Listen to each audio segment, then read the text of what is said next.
Kinilala ang ilang Kapuso stars at Kapuso News personalities sa taunang Walk of Fame Philippines. May chika si Katatibayan. 15 personalidad mula sa telebisyon, media, radyo at teatro ang binigyang pagkilala sa taunang Walk of Fame Philippines dahil sa kanilang hindi matatawarang impluwensya at kontribusyon sa industriya ng sining.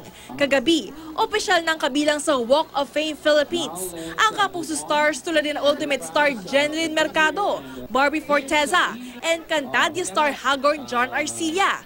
Kabilang din sa mga nabigyang between si GMA News and Public Affairs reporter and I Wonder host Susan Enriquez at ang mga radio icons na sina Eddie Ilarde at Manolo Favis. Sa larangan naman ng musika, nakatanggap din ng star ang rock and roll icon Pepe Smith at composer Willie Cruz.